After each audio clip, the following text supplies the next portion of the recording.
प्रणिपत्यवर्धमानं प्रश्नोत्तररत्नमालिकां वक्षे नागेनरामरवन्द्यं देवं देवाधिपं वीरं का खलु नालङ्क्रियते दृष्टादृष्टार्थसाधनपट्यान् कंठस्थितया विमल प्रश्नोत्तररत्नमालिकया भगवन् किमुपादेयं गुरुवचनं हेमपि च किं कार्यं को गुरुरधिगतत्वा सत्यता बुद्धता सततं तरितं किं कर्तव्यं विदुषा संसारसन्ततिच्छेदा किं मोक्षतरोर्बीजं सम्यक् ज्ञानं क्रियासहितं किं पथ्यधनं धर्मा का शुचिर्ह्यस्य मानसं शुद्धं कः पंडिता विवेकी किं विस्मविधीरिता गुर्वा किं संसारे सारं बहुसोऽपि विचिन्त्यमानमिदमेव मनुजेषु दृष्टतत्त्वं स्वपरहिताद्योद्यतं जन्म मदिरेव मोहि जनकः का स्नेहा के च दस्यव्यो विषया का भववल्ली तृष्णा को वैरी नन्वनुद्योगः कस्माद् भयमिव मरणा दन्दादपि को विशिष्यते रागी कासूरो यो ललना लोचन बाणिर्न च व्यथिता पातुं कर्णाञ्जलिभिः किं मृतमिव बुध्यते सदुपदेशः किं गुरुतायां मूलं यदि तत्प्रार्थनं नामे किं गहनं स्त्रीचरितं कश्चतुर्यो न खण्डितस्तेने किं दारिद्र्यं सन्तोषे एवं किं लाघवं याञ्चा किं जीवितमनवन्द्यं किं जाड्यापाटवेपनाभ्यासा को जागर्ति विवेकी का निद्रा मूढ़ता जंतो नलिनी दलगतजलरव तलरम किं यौवनं धन्मथायु केशस्धर करन्निकरा नुकारिणा संजरा एव। चलिए, विगत कुछ दिनों से अपन 12वीं नंबर की कारिका को समझने का प्रयास कर रहे थे। प्रश्नोत्तर रत्नमालिका नाम का एक ग्रंथ है, बड़ा प्यारा ग्रंथ है, जिसमें क्वेश्चन आंसर के माध्यम से हमारी बात को स्पष्ट किया है। पूरे व्यवहारिक जीवन में हमें कैसा जीवन जीना चाहिए, इसका बहुत अच्छे से आचार्य महाराज ने वर्णन किया है। अपन इसी को समझते हैं। कल अपन ने पढ़ा था नलिनी दलगत जल लव तरलम, अर्थात कमल के पत्ते पर छोटी सी बूंद के समान अगर क्षणभंगुर है तो 3 चीज़ें हैं। कौन सी 3 चीज़ें हैं वो? यौवनम, धनम, अथ आयु। व्यक्ति का यौवन अवस्था, व्यक्ति के पास रहने वाला धन और उसकी स्वयं की आयु, ये तीनों कैसी हैं? क्षणभंगुर हैं। क्षणभंगुर मतलब पता नहीं, जैसे वो बिजली की चमक होती ना, आई चमकी और चली गई, ऐसे ही हमारा यौवन, हमें ऐसा विश्वास होता है कि हमारा जीवन है तो यौवन अवस्था में सब बनी रहेगी। हर कोई चाहता है जवानी सबको पसंद आए, लेकिन हमारे देखते देखते ही कब हमारी यौवन अवस्था से कब बुढ़ापा जाता पता ही नहीं चलता।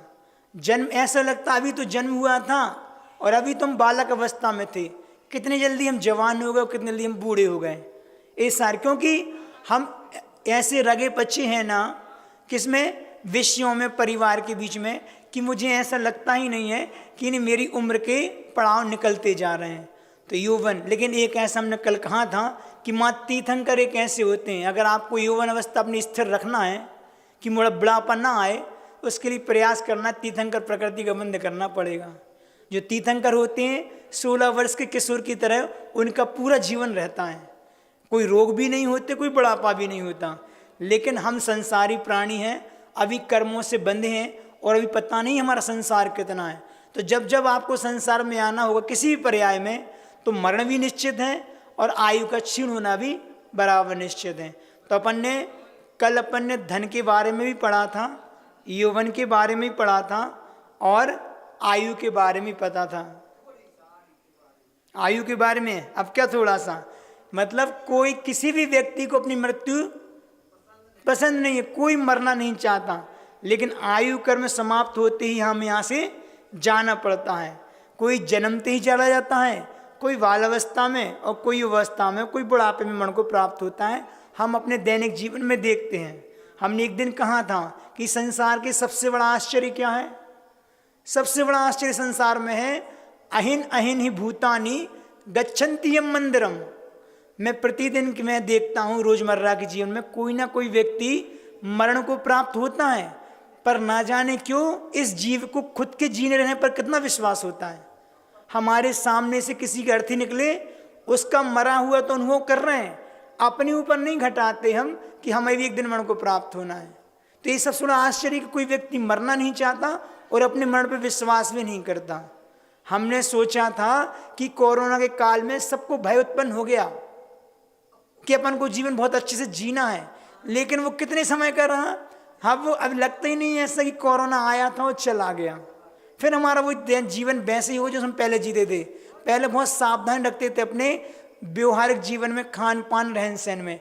अब फिर गड़बड़ हो गया, वही बाहर का खाना उल्टा सीधा करना, पूरी हर चीज़ हमारी अव्यवस्थित हो गई। तो क्यों? क्योंकि राग है ना, हमारा शरीर से सबसे ज़्यादा राग होता है, सबसे ज़्यादा चाहता है कि बस शरीर के पोषण में हम दिन रात एक करते रहते हैं। तो ये सारी चीज़ें, आयु का कोई भरोसा नहीं है। ये वह दीपक है कि जब तक जल रहा है, कब बुझ जाए, कब इसका तेल खत्म हो जाए मुझे पता नहीं। और हम ऐसी मनुष्य पर्याय में हैं कि जरूरी नहीं कि पूरा जीवन ही जी के जाएं। देव और नार की तो ऐसे होते हैं, जितनी लेके आए हैं उतनी ही भोगेंगे, लेकिन त्रैंच और मनुष्य ऐसे हैं कि झटका लग जाए तो अभी चले जाएं, और नहीं तो 100 वर्ष का जीवन भी जी सकते हैं। अकाल में मृत्यु मनुष्य की होती है, इसलिए हमारे लिए बहुत सावधानी से जीवन जीना चाहिए। आचार्यों ने लिखा है कि अपना पूरा दैनिक जीवन, खान पान से लेके उठना बैठना सोना पहनना, हर चीज में ऐसी सावधानी रखना चाहिए जिसके माध्यम से आपके आयु कर्म की उदीर्णता ना हो। उन्होंने कई कारण दिए हैं। आयु कर्म, हमारा भोजन भी हमारी आयु कर्म में उदीर्णता में कारण बन रहा है। आज उल्टा सीधा अपन खाते हैं, ये सारे बाजार के जंक फूड आदि खाते हैं, तला खाते हैं, और खाने का कोई सिस्टम नहीं है। दिन भी नहीं देख रहा, रात भी नहीं देख रहा, कितना खा रहा है क्या खा रहा है ये भी नहीं देख रहे। ये सारे हमारे रोग को इकट्ठा करने की बात तो है ही। कचड़े की तरह भोजन को डालोगे पेट में तो वहाँ जाके विकृति तो पैदा होना है। अगर सात्विक भोजन डालोगे तो अंदर भी सात्विकता रहेगी और विचारों की भी सात्विकता रहेगी। अभी वो अंग्रेज आए थे, वो पूछ रहे थे कि महाराज जी आप लोग शादी नहीं करते तो आपको ये वासना नहीं सताती। उनका प्रश्न था, क्योंकि वो तो वासनाओं से ग्रसित होते हैं। तो उनसे कहा इसी वासना को अपने कंट्रोल में करने के लिए अपनी इंद्रियों पर विजय प्राप्त करनी होती है, और उसका सबसे बड़ा आधार होता है हमारा भोजन। इसलिए हम लोग बिल्कुल सात्विक सिंपल भोजन करते हैं, और आप लोग मांस आदि का सेवन करते इसलिए विकारी भाव होते हैं। तो ये सारा आपका पाश्चात्य संस्कृति का जो कल्चर है वो सारा आपका बिगड़ा हुआ है। उनको लगा, तो हमने कहा हम लोग इसी की प्रैक्टिस कर रहे हैं, ना पहले विवाह किया था ना उसकी आवश्यकता आगे के लिए है, पूरा जीवन ऐसे ही निकल जाएगा और उसकी दिक्कत भी नहीं होती। लेकिन उनके लिए बहुत आश्चर्य की बात है वो, क्योंकि उनका तो बचपन उसी में होता है और जवानी और बुढ़ापा भी उसमें निकल जाता है। कितनी पत्नियां तो होती नहीं है, खैर वो तो उनके रिलेशन चलते हैं। तो ये सब क्या है? उसका मुख्य कारण तो हमारा खान पान है। शादी को मतलब वहाँ पे लिविंग रिलेशनशिप चलता है, साथ साथ रहने वाला है, अपन बरसों साथ रहेंगे। अगर 2, 5, 10 साल में अगर अपनी ट्यूनिंग अच्छी बनी आपस में तो अपन आगे रहते रहेंगे, नहीं तो फिर छोड़ देंगे, दूसरा देख लेंगे कोई। क्यों? विदेशों में क्या 10, 25, 50 पत्नी अगर हो जाए तो कोई दिक्कत थोड़ी है। तुम्हारे यहाँ है जीवन साथी के लिए आवश्यकता पड़ती है। स्वामी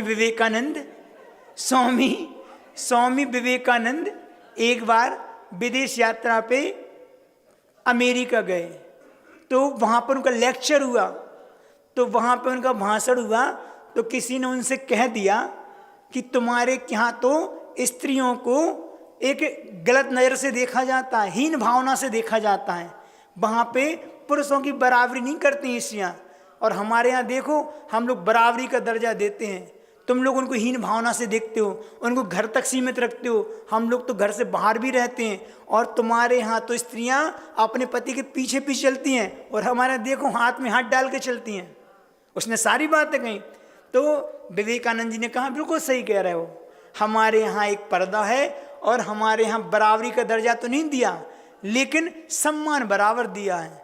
क्यों दिया है सम्मान? क्योंकि वो सम्मान के पात्र हैं। और रहा सवाल आपके साथ चलने का, तो उन्होंने कहा कि आपका भरोसा नहीं रहता कि आपकी पत्नी कब आपका हाथ छुड़ा के चली जाए, इसलिए अब हाथ में हाथ डाल के चलते हैं और हमारा पूरा भरोसा रहता है कि एक बार संबंध स्थापित कर लिया तो 7 जन्मों का संबंध होता है। तो वो पीछे पीछे चलती है तो भरोसा रहता है कि पीछे चल रही कहीं छोड़ के हमारे लिए नहीं जाएगी। ये भारतीय सभ्यता है, संस्कृति है, तो ये चीज़ें हमारे देखने में आती हैं। लेकिन आज वर्तमान में वो सारी चीज़ें आ गई हैं। आज भारत में भी मान्यता मिल गई इस चीज़ को कि अगर एक लड़का एक लड़की अगर वो अपने साथ रहना चाहते हैं, अपने संबंध स्थापित करना चाहते हैं बगैर विवाह के, तो वो लीगल है, वो रह सकते हैं, कर सकते हैं, और जब छोड़ना चाहें तो छोड़ भी सकते हैं। आज तो ऐसे तो हो रहा है। अगर बच्चा नहीं चाहता तो बच्चा बिल्कुल मत चाहो, बस आप अपने असंयम का पालन करते रहो। पूरी भोग विलासिता वाला जीवन है, नरक जैसा बना लिया। नरक नहीं बनाया तो नरक में जाने का काम कर लिया। ये सारी चीज़ें क्या है? तो आज कितना देखने को मिलता है जहाँ वही सुनने को मिलता है।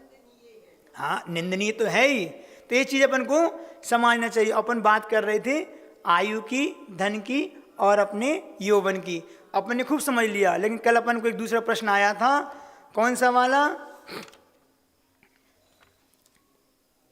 केशधर कर निकरा, अर्थात चंद्रमा के किरणों के समूह के समान अनुकरण करने वाला, उसको फॉलो करने वाला कौन सी चीज़ है जिसका हम अनुसरण कर सकें? तो उनने कहा कि चंद्रमा की किरणों के समान शीतलता एवं प्रकाश देने वाला अगर संसार में कोई है तो वह सज्जन पुरुष है। हमें जीवन कैसा जीना है? सज्जनता का जीवन जीना है। हमारे जीवन में सज्जनता होना चाहिए, क्रूरता नहीं। हमने कल बहुत अच्छा कहा था कि सज्जन किसे कहते हैं? सज्जन कहो, साधु कहो, एक अर्थवाची है जो किसी को भला बुरा ना कहे और कोई कहता है तो उसकी बात का प्रतिकार ना करे। किसी ने मेरा बुरा किया तो बदले में उसके बुरे की भावना नहीं होना, वो होता है सज्जन।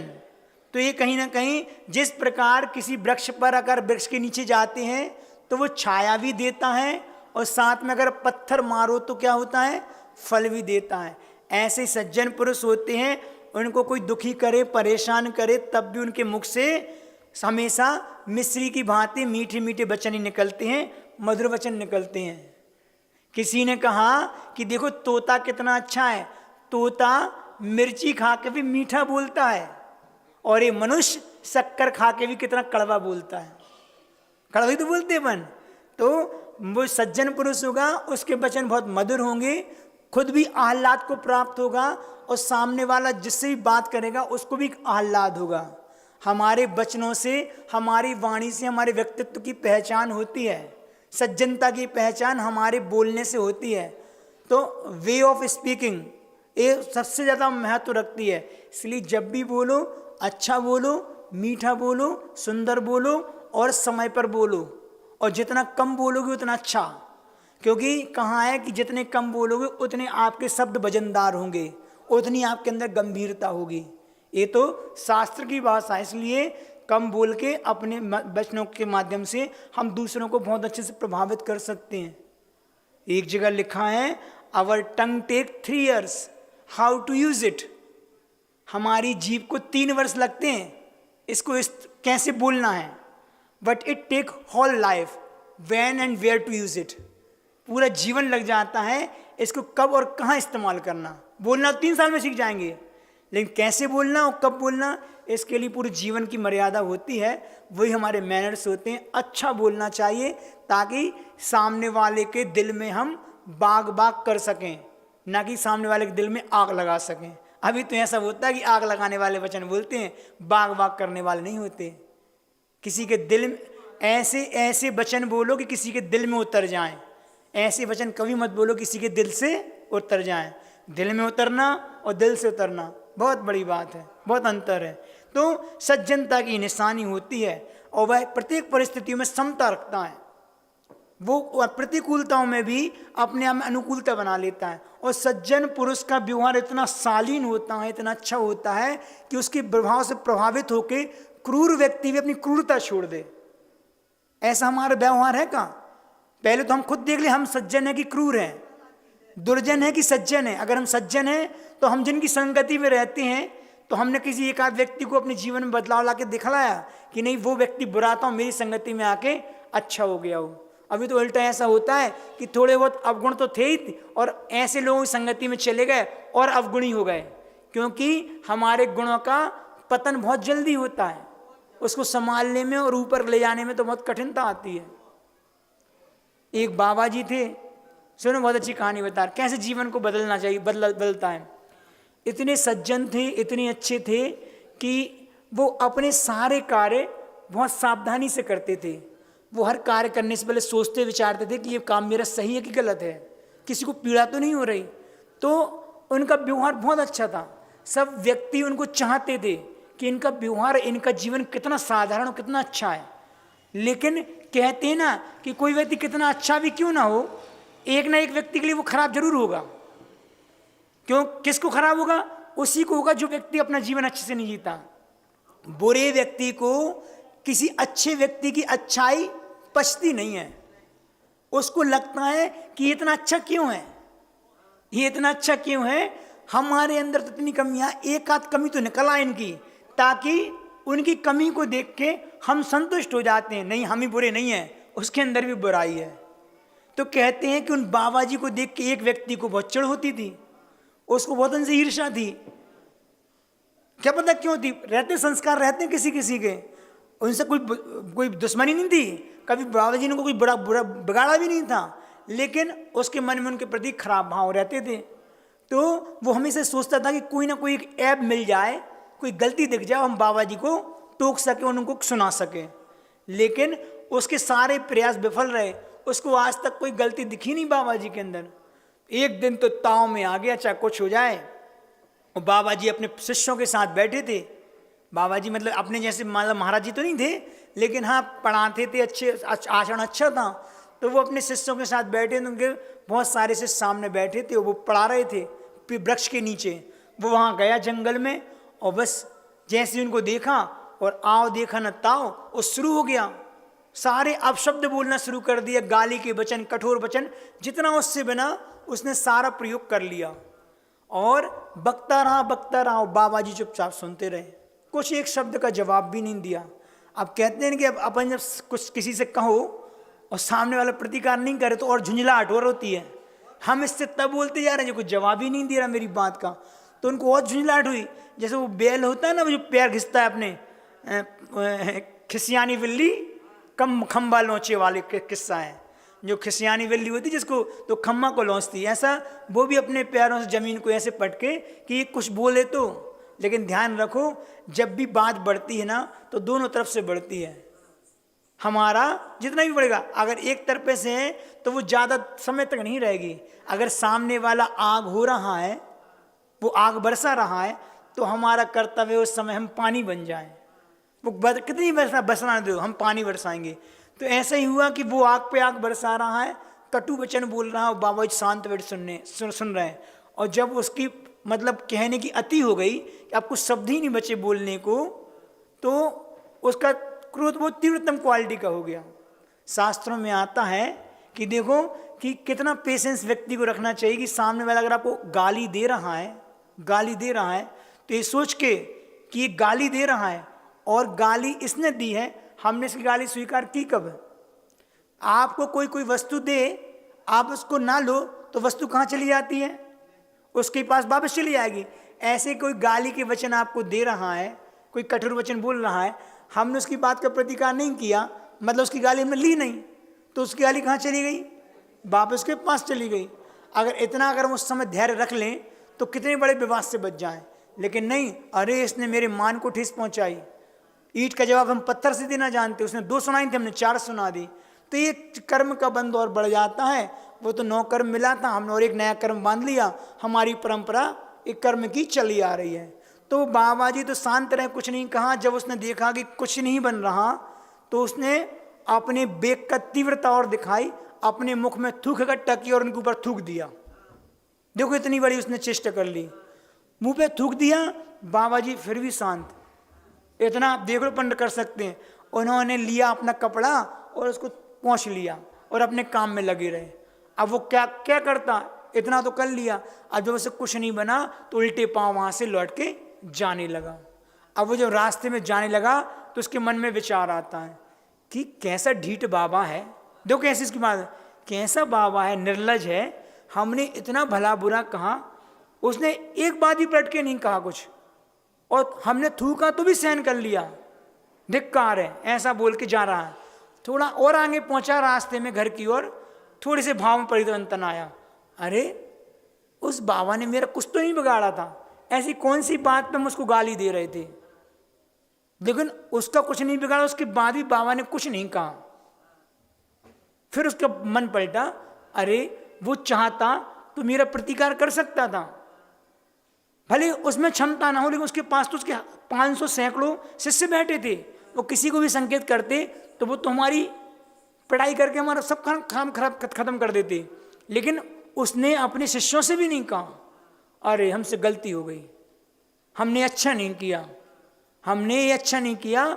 उसका प्रतिकार मतलब उसके उनको कह के हमने अपने साथ जीवन को बहुत खराब कर लिया। अब वो रास्ते में पश्चाताप को उसके भाव होने लगे।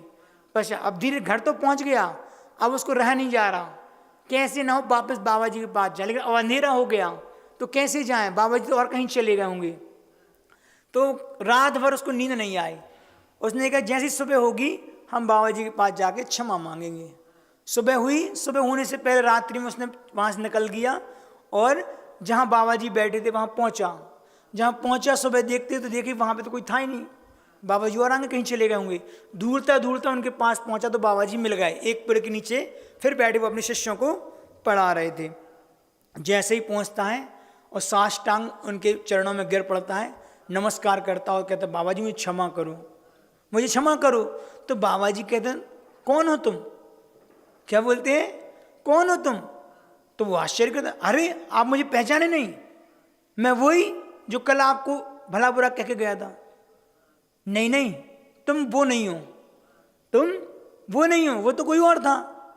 नहीं नहीं बाबा जी मैं ही हूँ। नहीं नहीं जो कल जो था वो व्यक्ति कोई और था, आज जो आया वो कोई और था। कल तो तुम्हारे अंदर क्रोध की कसाय की तीव्रता थी, आज तो समता के धनी हो। तो उन्होंने कहा कि कल तो उसको ऐसा पानी पानी किया, उसकी आंखों में से पानी आ गया। और धन्य बाबा जी हमने इतना भला बुरा आपका किया और कहा, उसके बाद भी आप हमारी बात को दिल पे ना लेके बोला कौन हो तुम, जो कल थे वो कोई और था आज कोई और है। ये वास्तविक सज्जनता और वास्तविक क्षमा इसको कहते हैं। हमारा किसी से बैर होता है तो हम इतने तो सज्जन हैं कि अगर लड़ाई होती तो क्षमा मांग के हम दूर कर लेते हैं, इतना तो फिर भी कहते, लेकिन हम इतने सज्जन अभी नहीं हुए कि उस बात को भी भूल जाएं, जैसे वो बाबा जी भूल गए। फॉरगिव एंड फॉरगॉट दो चीज होती हैं। एक फॉरगिव मतलब क्षमा करना, और फॉरगॉट मतलब उसको भूल जाना। अपन देख लें किसी से मेरा मन मुटाव हुआ हो, किसी से मेरा बैर हुआ हो, तो वह बैर हमारा भले क्षमा के माध्यम से अपन ने वो तो कर लिया, लेकिन जीवन भर याद रहता है कि इस व्यक्ति ने मेरे साथ ऐसा किया था, इसने फलाने समय मुझे ऐसा कहा था, इसने मेरे बारे में इतना बुरा उससे कहा था। वो व्यक्ति मिलेगा, देखेगा और मेरे अंदर उसके प्रति भाव घृणा के आ ही जाएंगे, भले हमारी उनसे ऊपर ऊपर की क्षमा हो गई हो। इसलिए फॉरगिव भी और फॉरगॉट भी दोनों चीज होना चाहिए। हम क्षमा भी करें और इस बात को भूलें, तब वास्तविक हमारे जीवन की सज्जनता हमारे लिए देखने में आएगी। तो ऐसा व्यवहार हमारा इतना सरल होना चाहिए। हमें लगता है हमारी ये बुजदिली है कि कोई हमसे कुछ कहता रहे और हम चुपचाप सुनते रहें। बुजदिली नहीं है, ये तो वीरों का गुण होता है। क्षमता तो है, सामर्थ्य तो है, उसकी बात का प्रतिकार कर सकते हैं, उसको हम जवाब दे सकते हैं, लेकिन नहीं, हमें पुनः कर्म का बंध नहीं करना। हमने पूर्व में बांधा था, आज उदय में आया है, आज फिर बांधेंगे तो आंग उदय में आएगा। इसलिए मुझे इसके प्रति क्या करना है, क्षमा को धारण करना है। ठीक है भैया तू बड़ा वाला, तुमने मुझसे कुछ कह दिया, हमने चुपचाप सुन लिया, बस आगे से संबंध हमारा यहीं तक सीमित है। अब तुम आगे ना हमसे गाली देना ना हम तुम्हें देंगे, बस आप क्षमा हमें करना। तो जो सज्जन व्यक्ति होता है वह अपने कर्म को वहीं रफा दफा करता है, आगे लेके नहीं जाता। इसको बुजदिली नहीं कह के ये वीरों का गुण होता है। क्षमा वीरस्य भूषणम, क्षमा वीरों का आभूषण होता है।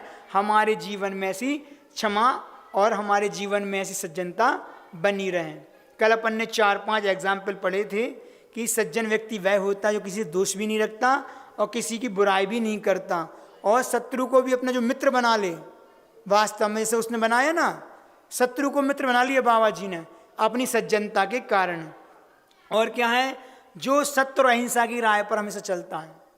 सज्जन वही होगा जिसके जीवन में सत्य और अहिंसा है। कल हमने कहा था, एक एग्जाम्पल राजा को सुनाया था कि सत्य अगर है जीवन में तो सारे गुण हमारे पास हैं, सारा वैभव हमारे पास है।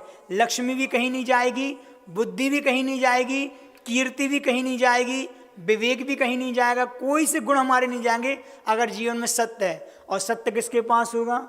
सत्य उसी के पास होगा जो सज्जन है। हम सारी बात आपको सज्जन की बता रहे हैं। सज्जन पुरुष उस आसमान में तारों के समान होता है जो दूर रहकर भी हमें रोशनी प्रदान करते हैं। ऐसे सज्जन पुरुष हमेशा ऐसा वातावरण बनाते हैं कि वह दूर रह के भी अपनी सज्जनता का प्रकाश सब में फैलाए रहते हैं, लोग उनसे प्रभावित हुए बिना नहीं रह पाते। इसलिए इतनी सज्जनता हमारे जीवन में आना चाहिए। सज्जनों की संगति से अपयश भी यश में बदल जाता है।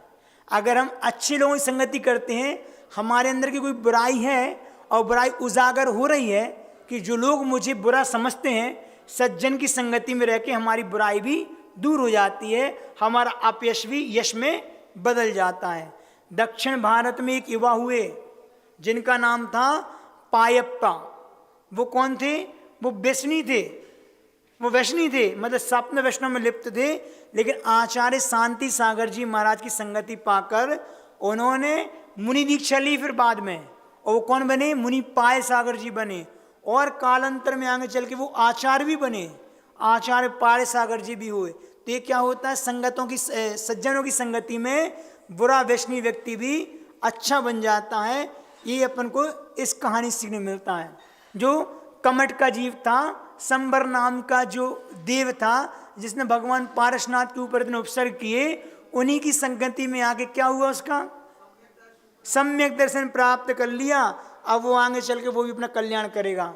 जिसने बुरा किया उसका भी उनने प्रतिकार भी नहीं किया और उसका अच्छा भी कर दिया। सज्जन व्यक्ति तो दुर्जन को भी अपने जैसा बना लेते हैं। ये सारी बातें हमने आपको सज्जनता की बताई, इतना ही पर्याप्त है। अब अपन भक्ति करें कि भजन सुना दें? लेकिन अपन को स्वाध्याय में बराबर 30-35 मिनट हो गए, दिल नहीं लगती। हाँ, जेव दूसरी एक बात करके अपन पूरी कर ले रहे हैं। जेव आती है तो फरेब भी आता है। जेव आती है तो फरेब भी आता है। बच्चा पैदा होता है तो उसके तन पर कोई वस्त्र नहीं होता, विकार ही नहीं होते, वस्त्र की जरूरत ही नहीं है। वस्त्र तो विकारों को ढकने का एक साधन है।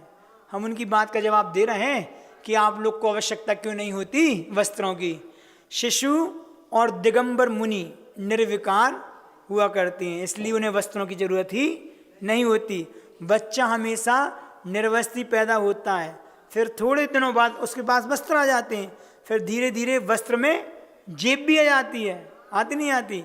फिर धीरे से जब जेब आती है तो उसे भरने के लिए फिर एक फरेब भी आता है, क्योंकि बगैर फरेब के, फरेब मतलब समझते ना, बगैर बेईमानी के, धोखा के वो जेब नहीं भरती।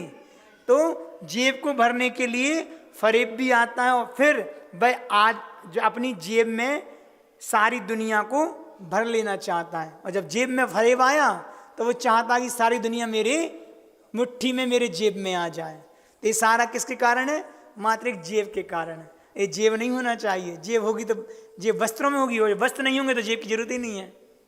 तो उन लोग को आश्चर्य होता है कि आप लोगों का कोई घर भी नहीं है, कोई परिवार भी नहीं है, आप लोग को पैसे की आवश्यकता भी नहीं पड़ती, आप लोग को कुछ ओढ़ना पहनना भी नहीं है, कैसा जीवन है। क्योंकि उनके लिए तो बहुत आश्चर्य की बात है, असंभव जैसी चीज़ है। हाँ, लेकिन कुछ नहीं अखरता, सब हो जाता है। इतने साल निकल गए तो जिंदगी ऐसी निकल जाती है। सब हो जाता है। बराबर अभ्यास करने से वो चीज़ जीवन में आ जाती हैं। चलिए, इतना ही पर्याप्त है। अपन भजन लेके इसको पूरा करते हैं।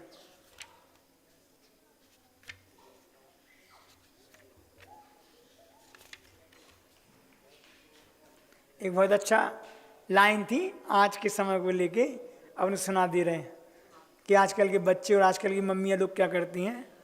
जब से घर में टीवी आई, जी को बन गई बे दुखदाई, दिन भर बहुएं नाटक देखें, रात को बेटे फिल्में देखें। मना करो तो करें लड़ाई, जब से घर में टीवी आई, जी को बन गई यह दुखदाई। गेम वीडियो दिन भर खेलें, कार्टूनों की फिल्में देखें। सुपरमैन सब बच्चे भाई, जब से घर में टीवी आई, जी को बन गई वह दुखदाई। सल्लू धोनी सचिन की बातें, गजनी कटन गब्बर की लातें। पैंट शर्ट लड़की ले आई, जब से घर में टीवी आई, जी को बन गई यह दुखदाई। पढ़ते लिखते बच्चे नहीं हैं, कछु कहो कोई सुनते ही नहीं है।